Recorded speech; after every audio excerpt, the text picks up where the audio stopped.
चलेगा। Last session में हमने आपको कारक चिन्ह पढ़ाया है,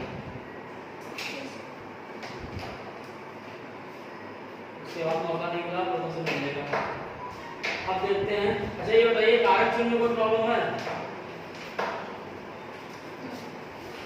सबको क्लियर है? सर आप बताइए पीछे कोई प्रॉब्लम बताइए, बताइए बोल के बताइए सर, कोई दिक्कत नहीं। इसमें आपने लिखा है उदाहरण में राम ने रावण को मारा। राम ने रावण को मारा, केवल एक बार मारा था सर। राम ने रावण को मारा। हाँ बताइए सर, इसमें क्या दिक्कत है?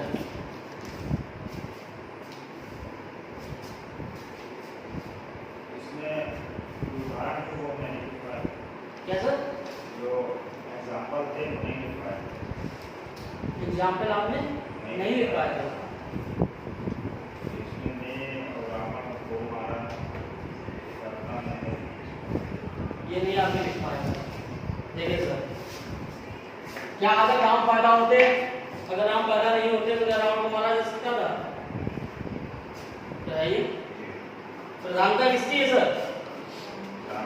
जब किसी भी वाक्य में एक से ज्यादा कारक चिन्ह आ जाए, हमेशा ध्यान रखिए, पहला तो नहीं आया, ठीक है सर, दूसरा को आया, अब एक से ज्यादा आपके कारक चिन्ह आ रहे हैं। जब किसी भी वाक्य में एक से ज्यादा कारक चिन्ह आपको मिल जाए तो उसी वाक्य में जिसकी प्रधानता होती है, प्रधानता का मतलब जिसका महत्व होता है। अब इसमें देखिए महत्व किसका है? राम का है, तो राम के साथ कौन सा चिन्ह है सर? ने, और ने किसको संबोधित करता है? कर्ता को। इसलिए इसमें क्या हो जाएगा सर? कारक हो जाएगा, वो कर्ता कारक हो जाएगा। और दिक्कत हो जाएगी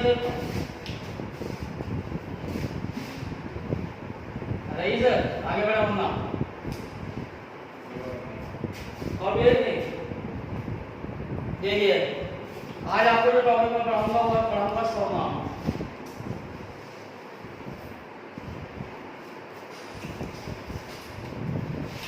तो बता सकता है सर्वनाम क्या होता है?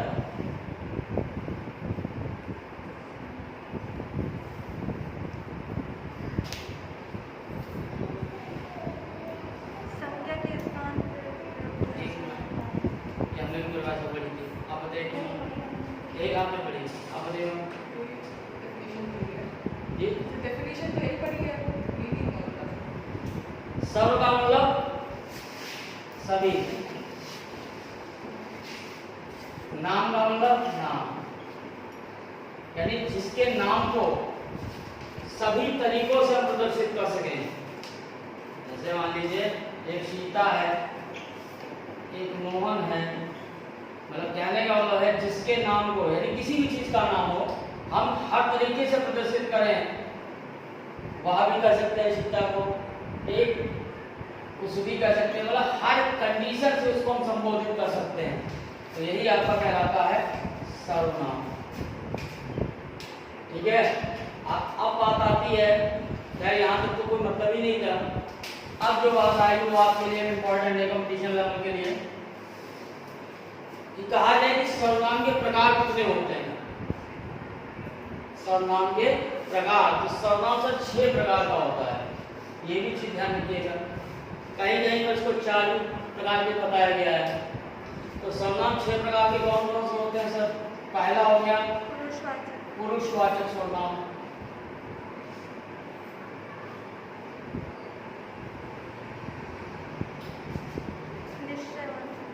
दूसरा हो गया निश्चयवाचक सर्वनाम,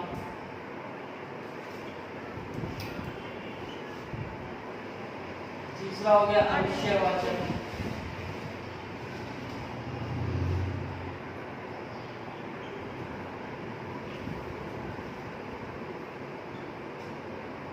चौथा होगा संबंधवाचक,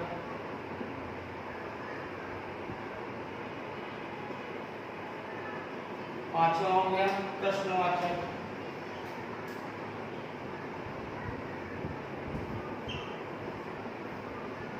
छठा हो गया निजवाचक।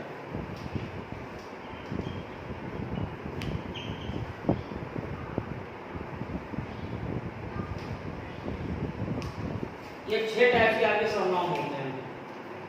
अब देखिए यही आपके कंपटीशन लेवल पे पूछा जाता है और बहुत ही डीपली कॉन्सेप्ट से पूछा जाता है, इसे बहुत आराम से पढ़िए, कोई दिक्कत नहीं है। सबसे पहले आता है पुरुषवाचक सर्वनाम, इसको नोट कर लीजिए मैम, इसको बाद में डाल दो, इसके बाद एक एक चीज डिफाइन करें।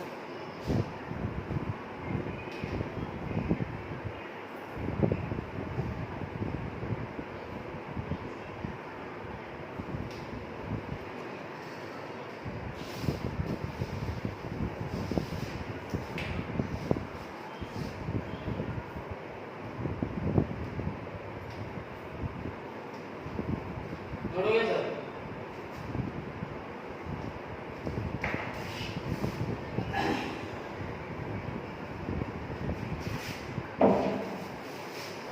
अब देखिए सबसे पहला टाइटल है पुरुषवाचक सर्वनाम। पुरुषवाचक सर्वनाम, उसको बहुत ध्यान समझिएगा सर, ना समझ में बार बार पूछिएगा। इसको 3 भागों में क्लासिफाइड किया गया है, 3 भागों में बांटा गया है। पहला होता है उत्तम पुरुष, दूसरा होता है मध्यम पुरुष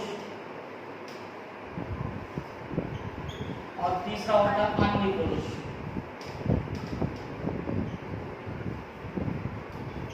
जैसे मैं कल कोलकाता जा रहा हूं या मैं कल कलकत्ता जा रहा हूं,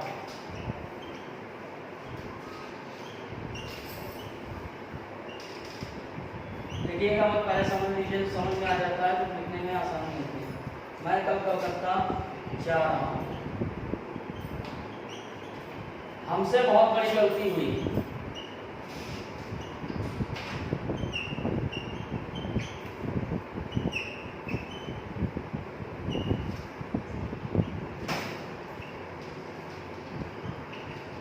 मैंने खाना बनाया,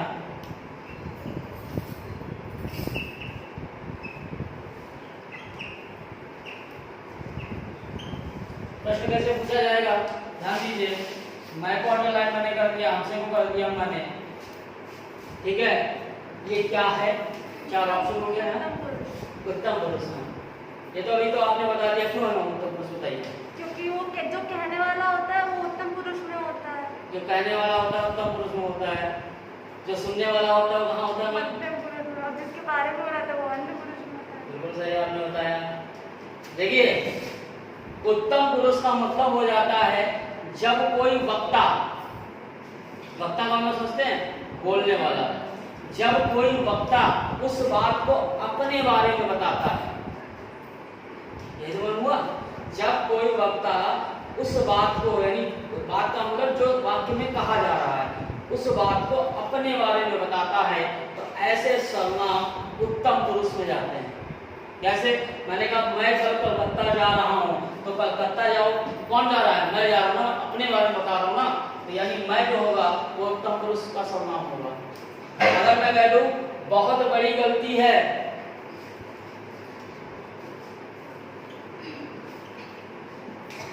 यानी हमसे बहुत बड़ी गलती हुई, गलती किससे हुई? हमसे हुई ना, अपने बारे में बता रहा हूँ, तो ऐसे सर्वनाम उत्तम पुरुष में। मैंने खाना बनाया, किसने बनाया? मैं अपने बारे में बता रहा हूँ। तो जब वक्ता अपने बारे में बात करता है तो ऐसे सर्वनाम उत्तम पुरुष में क्लासिफाइड किए जाते हैं, बताए जाते हैं। सर पीछे समझ आया सर? तो इसको चाहे आगे देखते हैं, मतलब मध्यम पुरुष। मध्यम पुरुष में जैसे मैं कह दूं तुमने खाना बनाया,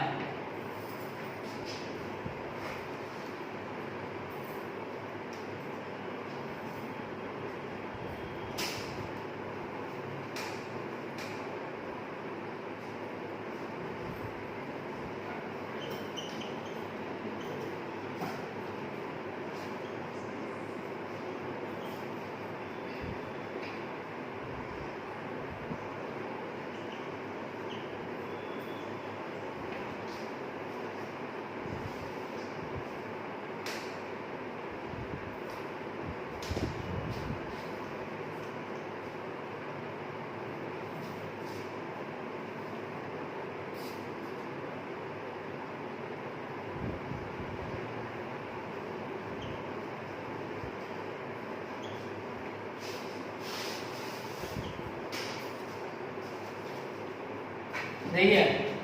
अब मध्यम पुरुष में क्या चीज हो जाती है, जब श्रोता, श्रोता का मतलब सुनने वाला या कोई दूसरा व्यक्ति जब अपने बारे में बात करता है, यानी कहने का मतलब है कि उत्तम पुरुष में क्या था, जो स्वयं के लिए बात करता है, इसमें क्या है, जो श्रोता के लिए बात करता है।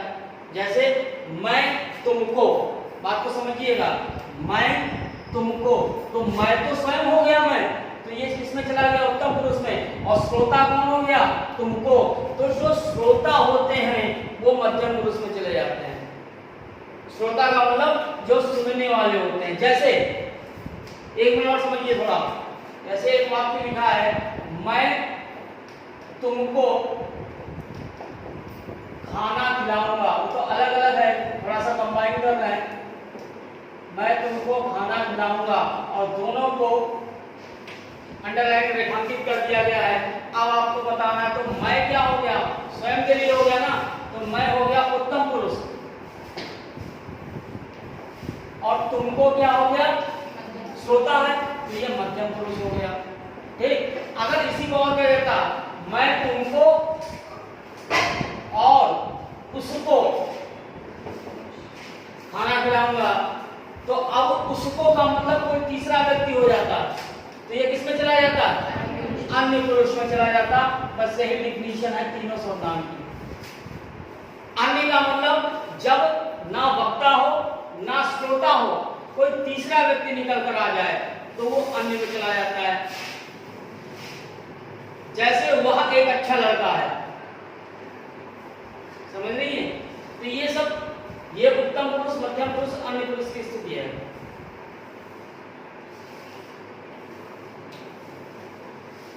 मध्यम पुरुष में आपने क्या बताया, जब श्रोता स्वयं के लिए कहता है, जब श्रोता स्वयं के लिए बात करता है।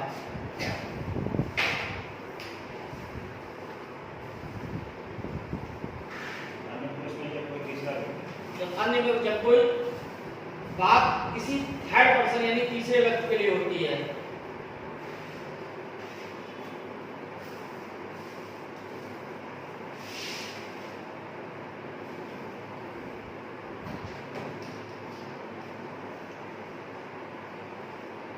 एक उदाहरण बता दीजिए एग्जांपल। इसका मतलब, सॉरी सर, तीसरे वाला नहीं, अन्य पुरुष का बताइए ना, अन्य पुरुष का उदाहरण बताइए आप लोग उसको।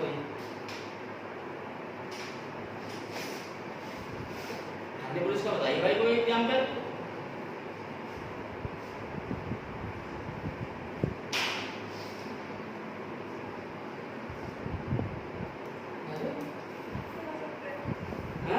कुछ भी बना सकते हैं। आप कुछ भी बताइए। उसने आज खाना बनाया है, उसने आज खाना बनाया है, बहुत टिकट लेकर आया जैसे है। आप मेरे घर गए, मैं कहता हूँ उसने आज अच्छा खाना बनाया है, तो आपके लिए थर्ड पर्सन, आप उसने का तो पता नहीं ना, तो ऐसी स्थिति थर्ड पर्सन में चली जाती है, अन्य पुरुष में चली जाती है।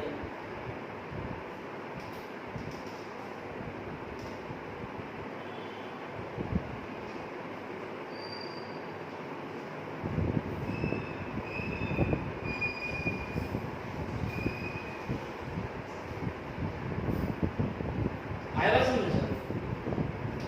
अगले बढ़ते हैं निश्चयवाचक सर्वनाम।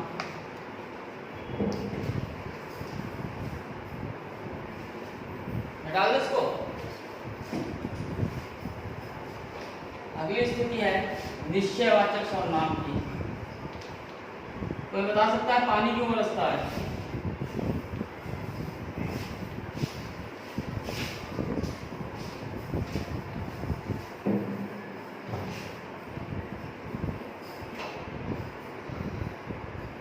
कोई नहीं बता सकता। उससे इतना पानी बरसा क्यों बरसा? फिलहाल उस दिन की बात नहीं कर रहा हूँ, पानी जनरली क्यों बरसता है?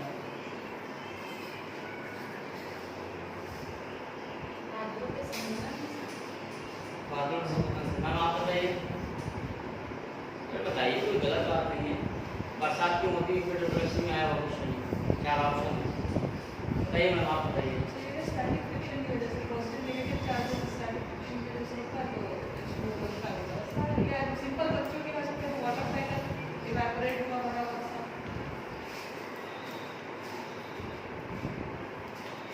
देखिए निश्चयवाचक सर्वनाम जहां पर हम किसी निश्चित वस्तु के लिए बोध करते हैं, जैसे यह एक लड़का है, ठीक। जैसे मैं कहूं वह एक लड़की है, उस वस्तु का प्रयोग करो।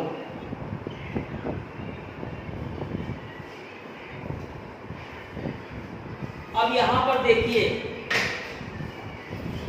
जो लड़का है वो निश्चित है ना, जो लड़की है वो निश्चित है ना, अगर वो वस्तु है तो वो भी तो निश्चित है। अगर मैं कह दूं नीरज सर आए मुझसे कहें सर इस वस्तु का प्रयोग करिए, तो ये वस्तु मेरे लिए निश्चित है, समझ रहे हैं। अगर मैं कह दूं मैम खड़ी हो जाइए, तो मैम का इंडिकेशन निश्चित है, कौन खड़ा होगा। अगर मैं कह दूं वहां एक लड़का है तो निश्चित है वही तो है।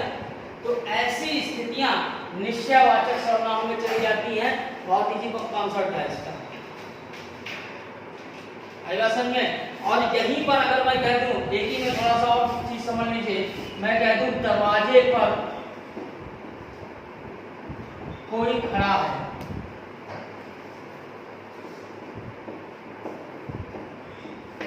मैं कह दूं दूध में कुछ मिला है,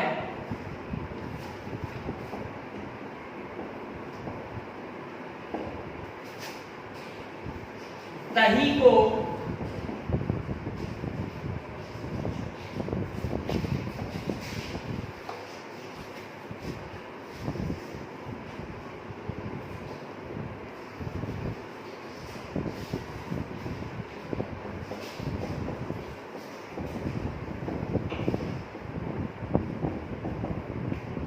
अब देखिए दरवाजे पर कोई खड़ा है, कोई का मतलब पता है कौन हो सकता है, कोई भी हो सकता है। अगर मैं कह दूं दूध में कुछ मिला है, कुछ तो कुछ भी हो सकता है, पानी भी हो सकता है, शुगर भी हो सकती है, कुछ भी हो सकता है। अगर मैं कह दूं दही को कुछ लोगों में बांट दो, तो कुछ लोग कितने लोग, क्या कोई भी मतलब ऐसे पर्सन क्लियर हैं जिनमें हमें दही बांटना है। तो ये स्थितियां मैम सभी लोग चली जाती हैं अनिश्चयवाचक में।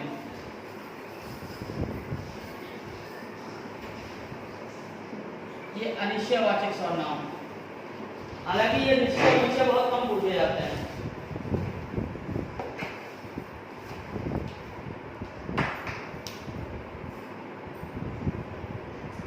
तो सेंटेंस था आज उसने खाना बनाया है, तो यहाँ पर तो फिर डिफाइन हो गया उसमें वो एक ही व्यक्ति तो है जिसने खाना बनाया है। निश्चय विषय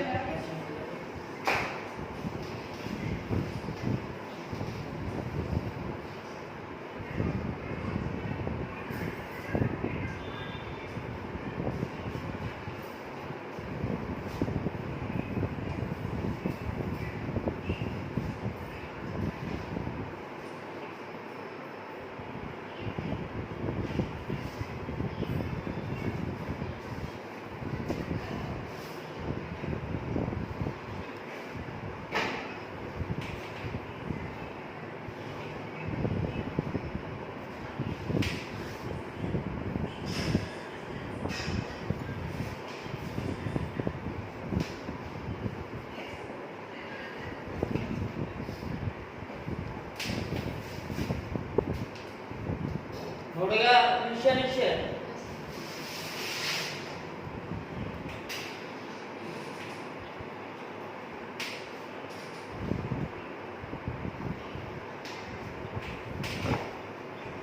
क्या हो गया मन भाई, कर क्यों रही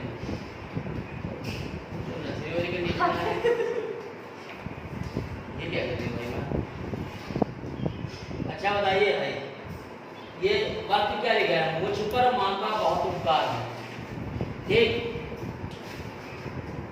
यूपी 80 2015 प्रथम पाली में पूछा गया क्वेश्चन है,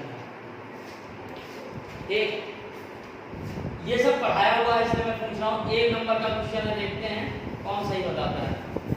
थोड़ा सा ध्यान से बार बार पढ़ लीजिए और सर आप बीच में आ जाइए सर, और दिख नहीं रहा होगा हमें आपका चेहरा क्लियर है, बीच में आ जाइए।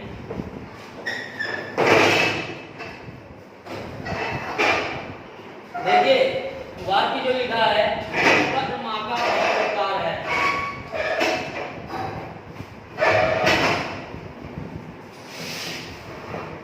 इसमें कारक चिन्ह क्या है?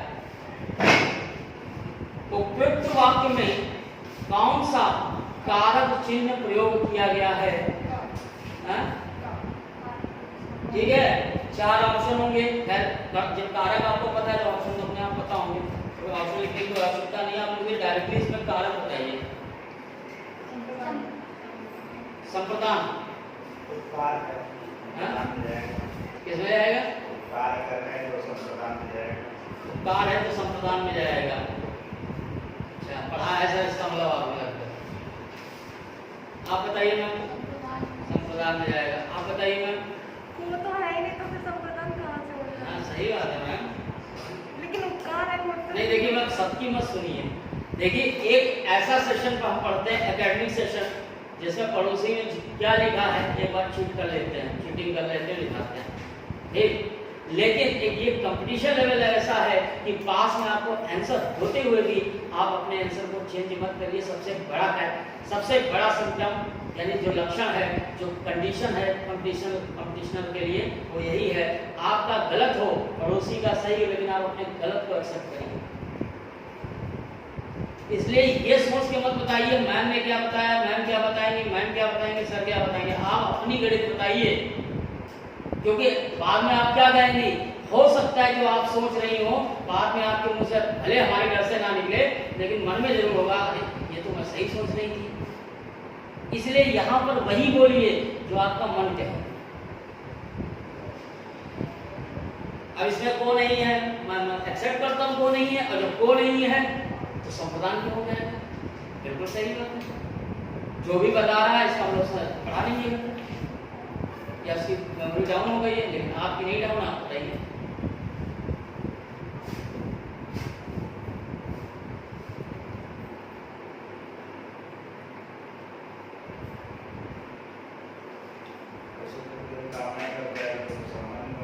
कोई दिक्कत नहीं, आराम से बताइए जो भी आपको लग रहा हो। यहाँ पर बात जैसे मान लीजिए यहाँ पर बोल्ड मैंने लिख दिया, भविष्य में भी कोई एग्जाम देने जाएंगे, सपोज करें यही आ जाएगा, किसी न किसी आंसर में तो आप जाएंगे ही जाएंगे, किस पे जाएंगे? यहाँ पर क्विट का तो ऑप्शन है नहीं कि पैसे भी आपके नहीं, तो इससे बेटर है आप एक ऑप्शन हमें बता दीजिए। फटाफट बोलिए मैम, कंपटीशन इतना टाइम मिले क्या? अधिकरण। ठीक, चलिए एक मैम ने बताया संप्रदान, आंसर में लिख के ले रहा हूँ। एक मैम ने बताया अधिकरण, दूसरी मैम बताइए क्या होगा? संप्रदान ही होगा। संप्रदान होगा। आप बताइए। संप्रदान होगा। सर आप बताइए पीछे, अब आप ना बोल देना सबका। वैसे अगर देखा जाए तो ये देखा नहीं गया सर। सामान्य कार का संबंध जो है जैसे स्टाफ का गांव है, मैं देखने की बात नहीं कर रहा हूँ, और वहाँ से संबंध निकल रहा है। मैं किसी की बात नहीं कर रहा हूँ, मैं सीधे सटीक आंसर की बात कर रहा हूँ। ये ऐसा वाक्य है, मैंने आपसे क्या बोला था कि विवादित चीजें ज्यादा पूछी जाती हैं। अब मैं आपको विवादों से थोड़ा सा निकालने की कोशिश कर रहा हूँ, कितना भी क्रिटिकल वाक्य दे दिया जाए आपका गलत नहीं होगा, लेकिन आप लोग पता नहीं क्या कर रहे हो, लापरवाही कर रहे हो यार, भगवान जाने। हाँ आप बताइए।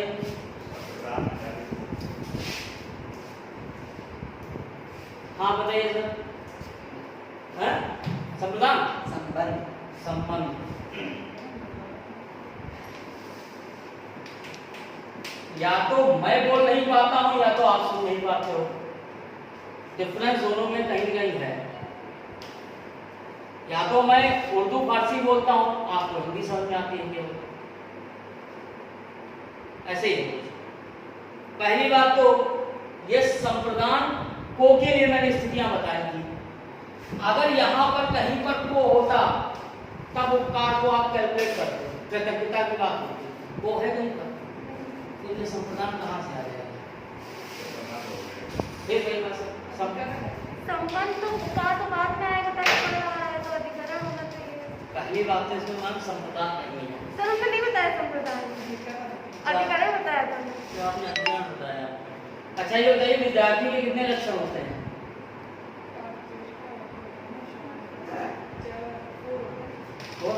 5 होते हैं। काम चेष्टा वपो ध्यानम स्वानिंद्रम तथा बचा अल्पाहारी गृह त्यागी इति विद्यार्थी पंचलक्षण। ये भी पूछा गया ना। देखिए पहली बात संबंध को सॉरी संप्रदान नहीं, ये स्थिति आपको क्लियर होगी। उसके बाद मैंने आपको बताया था जिसका महत्व होता है वाक्य में, जिसकी प्रधानता होती है वाक्य में, उसके साथ जो चिन्ह होता है वही पूरे वाक्य में कारक बन जाता है। इतनी बात की समझ में आई?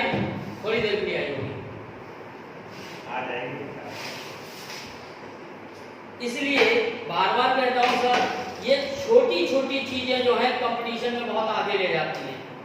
जैसे आपको को ठीक आपने क्या किया, उपकार है, कृतज्ञता है, संप्रदान में चले गए, लेकिन भैया वो स्थिति को की थी, वो चिन्ह होता है संप्रदान का। अगर मैं कह देता राम को पानी पिलाने दो, या मैं कह देता यहां स्टार्टिंग से मां ने कहा कि राम को पानी पिलाने दो। अब गाइस यहां पर आप बिल्कुल बिना हिचक के कह सकते थे संप्रदान है, क्योंकि को है और बात उपकार की हो रही है। लेकिन यहां पर कहां को है जो आप संप्रदान बता रहे हैं? अब इस वाक्य में किसका महत्व है? मां का महत्व है? सोच के बताइए, अब ये भी गड़बड़ मत करिए। मुझ पर तो अधिकरण ही होगा। मैं कह रहा हूं इसमें महत्व किसका है वो बताइए।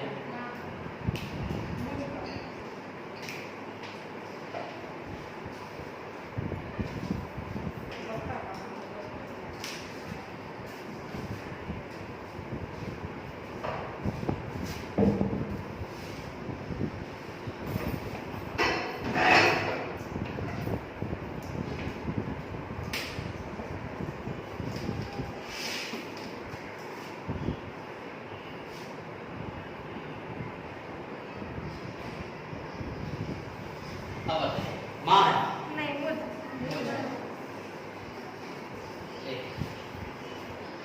और बताइए, आप बताइए आपके हिसाब से क्या है? मुझे आपके बता मुझे होगा आपके हिसाब से मुझे होगा आपके हिसाब से मां।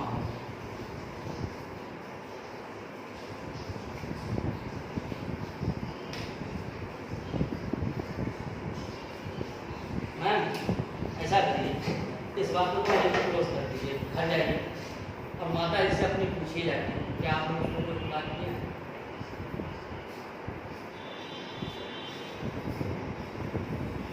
बहुत बड़ी बात है, बहुत दिखने में सीधा वाक्य है लेकिन पसीने निकाल देगा। अभी इस बात को मोबाइल में फोटो खींचिए, अपने 12 जितने भी टीचर कांटेक्ट में पूछिए जाके, माँ का उपकार अपने बच्चे में कभी नहीं होता है। माँ अपने बच्चे पर कभी उपकार नहीं करती है। ठीक, इसमें जो है मुझ जो है महत्व है, ठीक, और इसके साथ कौन सा चिन्ह है? पर, और पर किसका होता है? अधिकरण का, इसलिए अधिकरण आ जाएगा।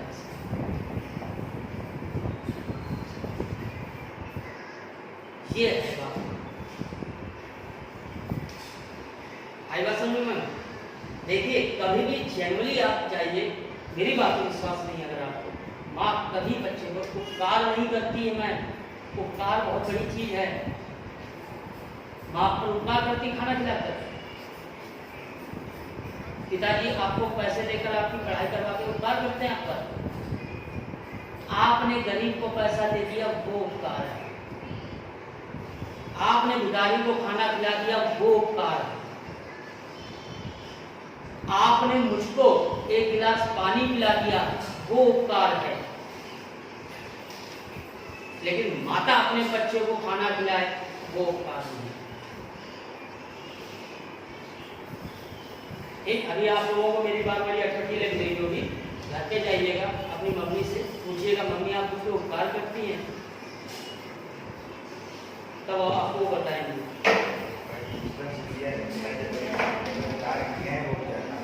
भाई अगर पिताजी इतना सब कर रहे हैं, अब आप कह दो पापा आपने मुझ पर बहुत उपकार किए हैं, तो हर माँ बाप का धन कोई नहीं लेता है। अगर कोई चीज ब्रांडेड बन गई, बढ़िया बन गई, तो कल बाहर बेकार हो गया, वह त्यागी। घर को त्यागना बहुत रेयर है। तो अष्टाध्यायी में प्राणी ने 5 लक्षण बताए, इसलिए इनको एक बार आयु ने पूछा है। आगे बात करते हैं, नीचवाचक में पहले बात करते हैं।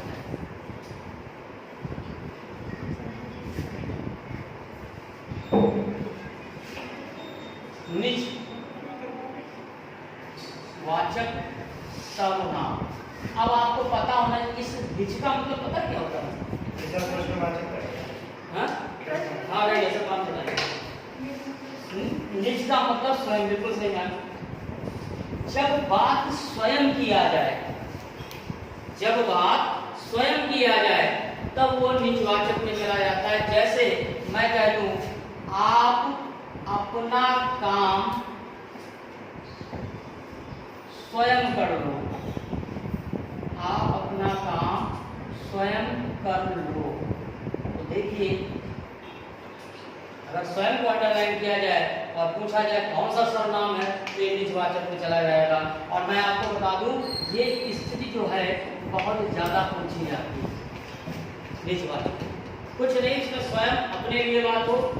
जैसे मैंने अपना खाना खुद बनाया। अब देखिए, खुद का मतलब मैं स्वयं की ही बात करता है, तो ये भी आपका नीचवाचक में आ जाएगा। और इस स्थिति को सर बहुत ध्यान रखिएगा, ये अक्सर पूछ दी जाती है नीचवाचक सर्वनाम की।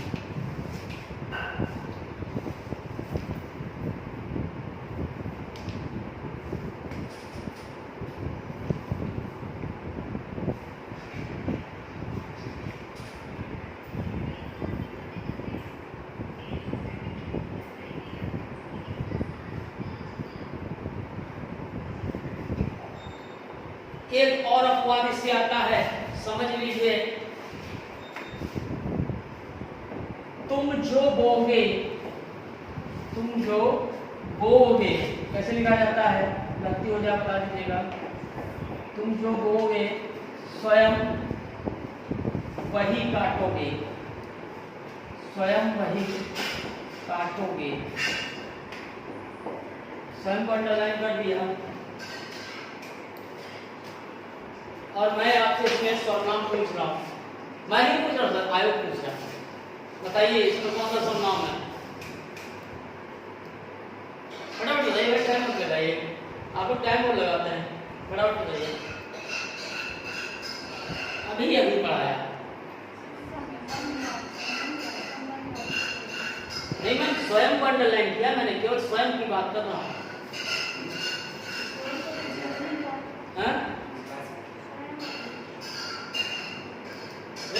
बताइए, अभी पढ़ाया, देखिए अभी मैं डाला भी नहीं मैंने। कौन सा सर्वनाम जाएगा? नीचवाचक, नीचवाचक में खाली स्वयं को बता। हाँ, केवल स्वयं का था। हाँ तो नीचवाचक होगा, पूरा जाएगा तो मुझे पता नहीं। आपको लड़ने लगती है केवल। आप बताइए, स्वयं के लिए नीचवाचक, स्वयं के लिए आप बताइए, आप ही ध्यान रखिए। जब कोई कहावत दी हो, जब कोई प्रोवर्ब या कहावत कही गई हो, ध्यान समझिएगा स्टेटमेंट को, अपवाद, तो उस कहावत में किसी भी सर्वनाम को नहीं माना जाता है।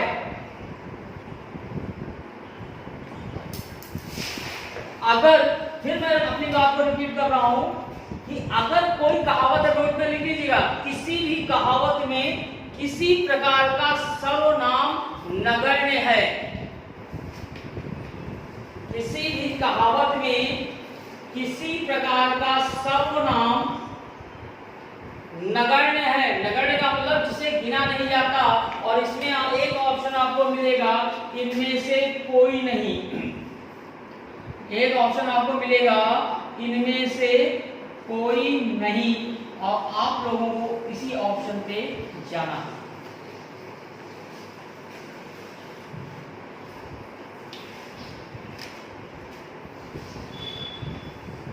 कोई भी आपकी कहावत हो,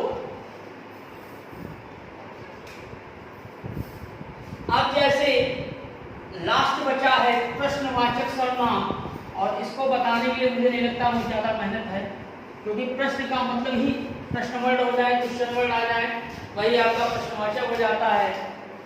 जैसे प्रश्नवाचक सर्वनाम, जैसे मान लीजिए तुमको किसने बुलाया, अब पूछा भी नहीं जाता है, समझ लीजिए, तुमको किसने बुलाया।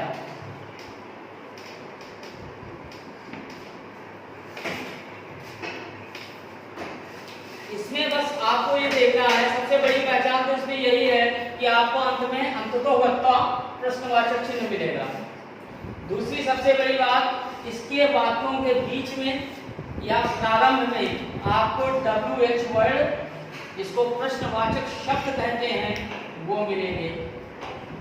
जैसे मान लीजिए, जैसे मैं कह दूं किसने या क्या तुम अपना काम करते हो।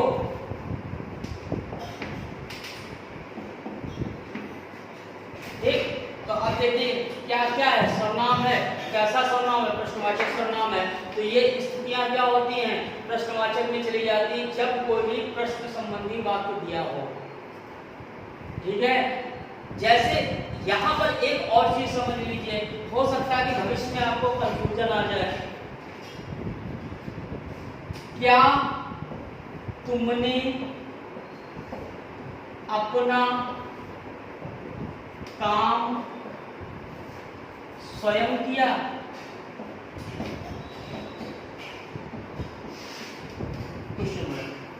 अब आपसे इसमें अगर सर्वनाम पूछा जाए और क्या पर रेखांकित कर दिया जाए, तो कौन सा सर्वनाम होगा?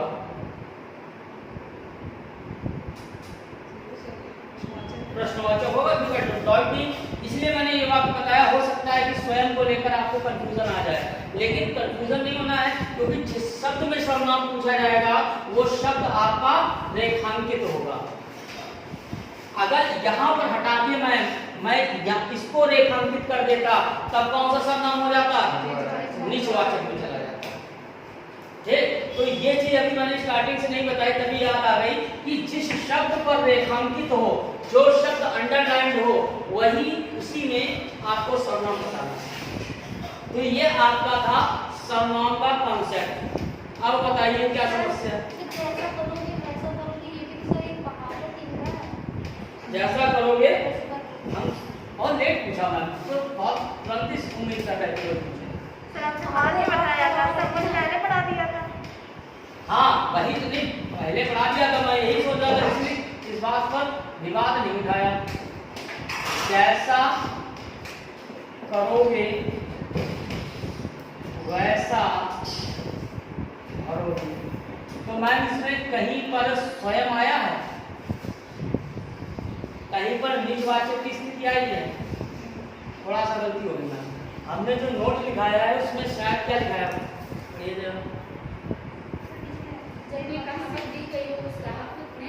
निजवाचक को, हाँ उसमें एक सेंटेंस पढ़ा लीजिए। किसी भी कहावत में निजवाचक सर्वनाम को न मानकर, किसी भी कहावत में निजवाचक सर्वनाम को न मानकर उसमें कोई सर्वनाम नहीं माना जाता है। ये लिख लीजिए, निजवाचक सर्वनाम ना मानकर उसमें कोई भी सर्वनाम नहीं माना जाता है।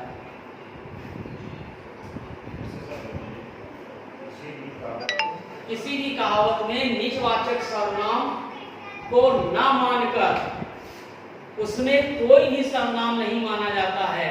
अच्छा, मुझे लगा था कि मैंने लिखवा दिया था। जब निजवाचक सर्वनाम मैंने स्वयं नाम दिया हो और कोई कहावत दी हो, उस स्थिति में नहीं होता।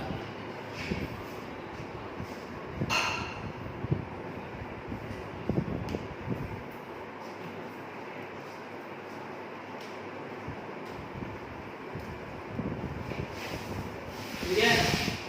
और कोई दिक्कत और परेशानी, कोई भी इतने चैप्टर्स पढ़ाने कोई भी प्रॉब्लम बताइए। पुष्प व्यंजन कितने होते हैं? रजिस्टर बंद करिए, थोड़ा सा ओरल पूछते हैं आपसे, सभी लोग रजिस्टर बंद करिए, बंद कर लीजिए। मैं पुष्प व्यंजन कितने होते हैं? 4 होते हैं। कौन कौन से? हिंदी वर्णमाला में मात्रा के आधार पर स्वरों की संख्या कितनी होती है? 10। किसको हटा दिया गया है? री को हटा दिया गया है। व्यंजनों की संख्या, कुल व्यंजन कितने होते हैं? फटाफट बताइए। Very good. 39 होते हैं। 39 13 52। व्यंजन आपसे पूछे कुल व्यंजन, कुल वर्ण कितने होते हैं? 52। 52 में 13 हो गए स्वर, 39 हो गए व्यंजन। अब मेरा अगला क्वेश्चन, व्यंजन स्पर्श व्यंजनों की संख्या कितनी होती है?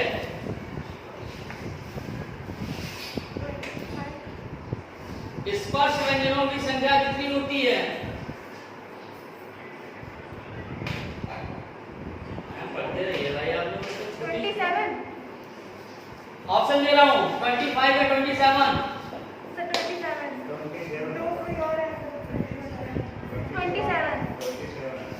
27। 25 नहीं होती है। क्यों? 27 क्यों होती है? तो कोई और उसमें ऐड कर दिया जाता है तो 27 हो जाता है। अतिरिक्त व्यंजनों की संख्या कितनी होती है? क्या और आ होता है? अतिरिक्त व्यंजन कितने होते हैं?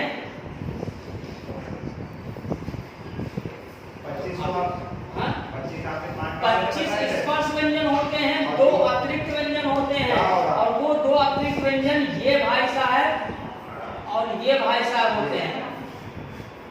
सॉरी, ये तो पढ़ाया हुआ है।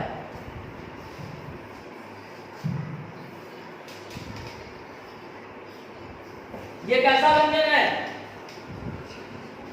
संयुक्त। किससे मिलकर बना है? बहुत बार पूछा गया है।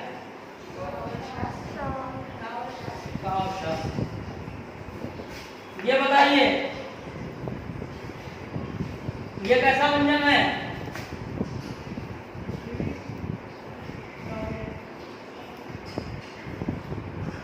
हिंदी वर्णमाला में एकमात्र व्यंजन ऐसा है जो तंतोष्ठ में आता है, ये भी बताया है। किसको याद है? क्या? वाह। ठीक, अगला क्वेश्चन बताइए।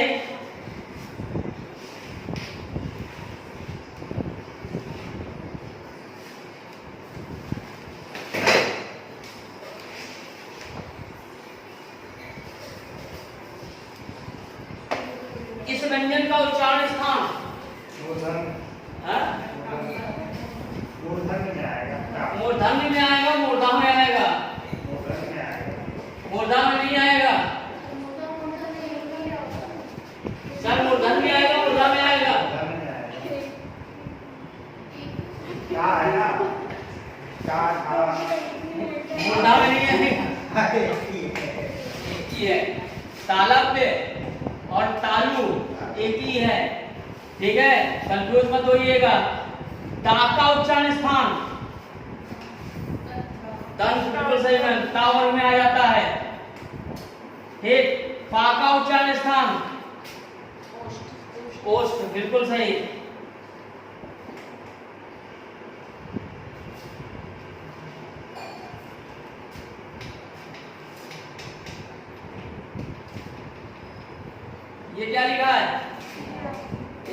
किससे मिलकर बनता है? क्या क्या क्वेश्चन है? नाम तो मैं लिख रहा हूँ। सॉरी क्या लिखा है? क्या लिखा है? ये किससे मिलकर बनता है? नहीं मैम, आप बताइए सर। हाँ? ये कैसा व्यंजन है? हाँ हमने कहाँ बोलना है? ठीक बात है। अरे लड़की आप तो भाई डांटने लगती, लड़ने लगती, हर तरीके से आप परफेक्ट हैं। देखिए ये आपका संयुक्त व्यंजन में आता है। किसमें आता है? संयुक्त। अब चूंकि संयुक्त व्यंजन है तो जाहिर सी बात है ये किसी न किसी से मिलकर बना होगा। और ये यूपी डब्ल्यूएससी में बहुत बार पूछा गया क्वेश्चन है कि क्या किससे मिलकर संयुक्त किया गया है। तो हमेशा ध्यान रखिए एक भाई साहब ये हैं और एक भाई साहब ये हैं।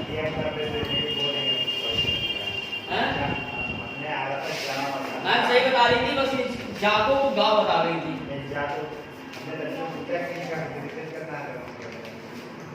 ठीक, तो ये वर्णमाला को देखिए ऐसे कभी कभी जैसे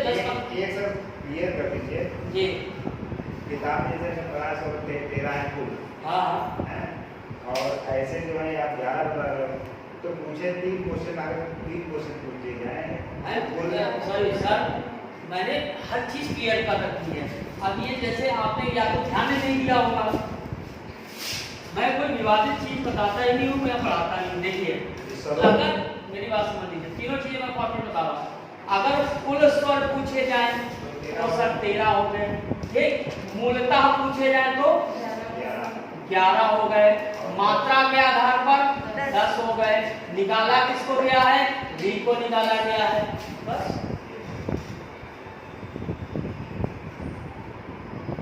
भाई 1339 व्यंजन बराबर 52।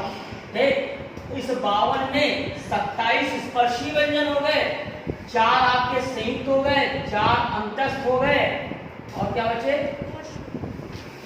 अंतस्थ हो गए, 4 ऊष्म हो गए। 27 12 4 4 8 4 12 ये हो गए। 27 12 39 हो गए। 39 और 13 52। हाँ? निकाल दिया गया है। जब आपसे तब निकाला गया है जब आपसे पूछा जाए कि कुल मात्रा के आधार पर स्वरों की संख्या कितनी होती है, तो 10 होती है। ठीक है, 10 ही मात्राएं यूज की जाती हैं, इसलिए 10 स्वर हो गए। नगण्य माना किसे ले लिया है? वो आपका री को नहीं माना गया है। ये स्थिति है। तो ऐसे आप लोग 10 मिनट का 15 मिनट समय निकालकर जितना कोई चैप्टर पढ़ते हैं उसको अपना आकलन कर लिया करिए कि हम कितना अभी तक पानी में हैं। जो 4 ऊष्म है, 4 संघर्षी। हाँ नहीं 4 ऊष्म हो गए मैम। हाँ देखिए मैम ने भी सही वर्ड यूज किया, मैं बता रहा हूँ। 4 अंतस्थ हो गए, ठीक, और 4 आपके संयुक्त हो गए, तो 12 ही हो गए। ऊष्म संघर्षी मैम, अगर ऊष्म व्यंजन पूछा जाए तब भी 4 है, और संघर्षी मैम सभी लोग ध्यान रखिए, मैंने अभी कितना है तब भी 4, क्योंकि संघर्षी ही व्यंजन ऊष्म कहलाते हैं। अगर आपसे पूछा जाए संघर्षी व्यंजनों की संख्या 4, ऊष्म व्यंजनों की संख्या 4, कौन से वो 4? सा सा सा हा।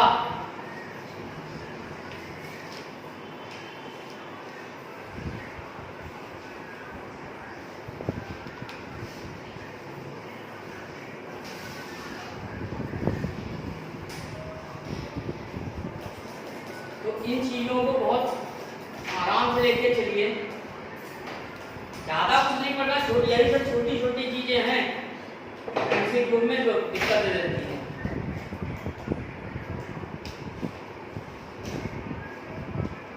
और कोई क्वेश्चन? यूनिवर्सल ट्रूथ होते हैं जी मैम, यूनिवर्सल ट्रूथ होते हैं जिसका प्राइस नहीं है इसका मतलब यूनिवर्सल ट्रूथ वाला। हाँ। तो उसमें भी हम लोग कोई सत्ता नहीं मानते। नहीं यूनिवर्सल ट्रूथ में भी जो सार्वत्रिक सत्य चीजें हैं उसमें कोई सर्वनाम नहीं मानते हैं। उसमें कारक मानते हैं। कारक कारक बिल्कुल मानते हैं। और कोई दिक्कत? और आपका केवल एक ही होमवर्क है, समय हो रहा है। होमवर्क तो मैम आपको समझ में आ गया होगा क्या? नहीं है? देखिए घर जाइए और जो मैंने माता संबंधी बात कही है उसको एक बार वेरीफाई प्रमाणित करिएगा। तो जो आपने प्रोवर्ब में बताया था कि निजवाचक जिसमें स्वयं वर्ड आ जाए उसमें कोई सर्वनाम नहीं होगा। अगर कोई कहावत है और उसमें स्वयं आ गया है तो उसमें कोई भी सर्वनाम नहीं माना जाता है। और ये आपके लगभग मुझे याद नहीं है, शायद 16 में या 17 में ऐसे पूछा गया है। ठीक है, तो ये सब ऐसे होते हैं जो अपवादित विवाद होते हैं और अपवादित चीजें ये हमेशा ध्यान रखिए, इस समय बहुत डिमांड हो रही है। ठीक है, चलिए धन्यवाद।